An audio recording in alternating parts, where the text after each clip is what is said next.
Jésus revint à Capernaum. On apprit qu'il était à la maison et il s'assembla un si grand nombre de personnes que l'espace devant la porte ne pouvait plus les contenir. Il leur annonçait la parole.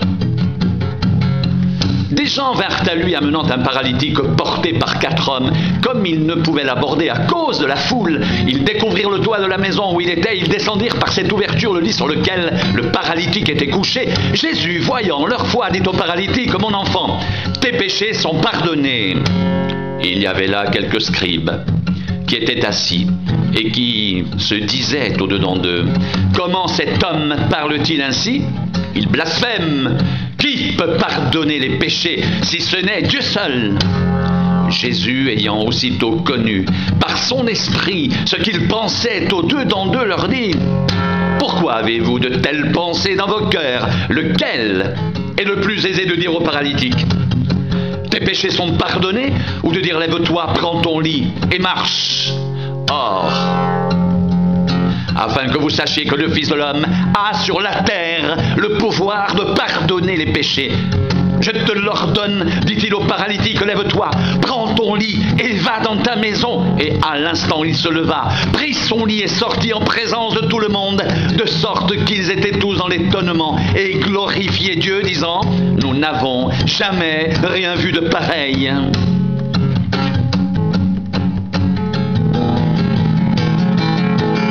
Comme Jésus était à table dans la maison de Lévi, beaucoup de publicains et de gens de mauvaise vie se mirent aussi à table avec lui et avec ses disciples, car ils étaient nombreux et l'avaient suivi.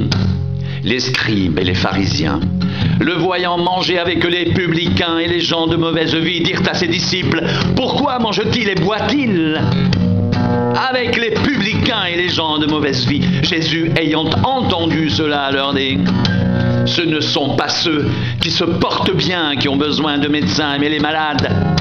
Je ne suis pas venu appeler des justes, mais des pécheurs. Je ne suis pas venu appeler des justes, mais des pécheurs. Ce ne sont pas ceux qui se portent bien qui ont besoin de médecins, mais les malades. Je ne suis pas venu appeler des justes, mais des pécheurs. Les disciples de Jean et les pharisiens jeûnaient. Ils vinrent dire à Jésus: pourquoi les disciples de Jean et ceux des pharisiens jeûnent-ils tandis que tes disciples ne jeûnent point? Jésus leur répondit: les amis de l'époux peuvent-ils jeûner pendant que l'époux est avec eux? Aussi longtemps qu'ils ont avec eux l'époux, ils ne peuvent jeûner. Les jours viendront où l'époux leur sera enlevé, et alors ils jeûneront en ce jour-là. Personne ne coud une pièce de drap neuf à un vieil habit, autrement la pièce de drap neuf emporterait une partie du vieux, et la déchirure serait pire, et personne ne met du vin nouveau dans de vieilles outres, autrement le vin fait rompre les outres, et le vin et les outres sont perdus, mais il faut mettre le vin nouveau dans des outres neuves.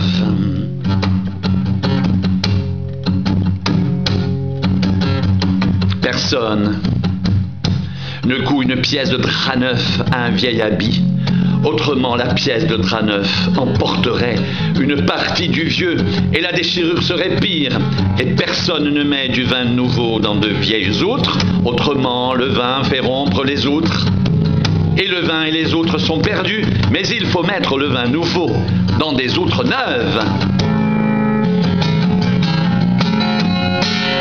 Il arriva un jour de sabbat que Jésus traversa des champs de blé. Ses disciples, chemin faisant, se mirent à arracher des épis. Les pharisiens lui dirent: voici, pourquoi font-ils ce qu'il n'est pas permis pendant le sabbat? Jésus leur répondit: n'avez-vous jamais lu ce que fit David lorsqu'il fut dans la nécessité et qu'il eut faim, lui et ceux qui étaient avec lui? Comment il entra dans la maison de Dieu du temps du souverain sacrificateur Abiatar et mangea les pains de proposition qu'il n'est permis qu'aux sacrificateurs de manger, et on en donna même à ceux qui étaient avec lui.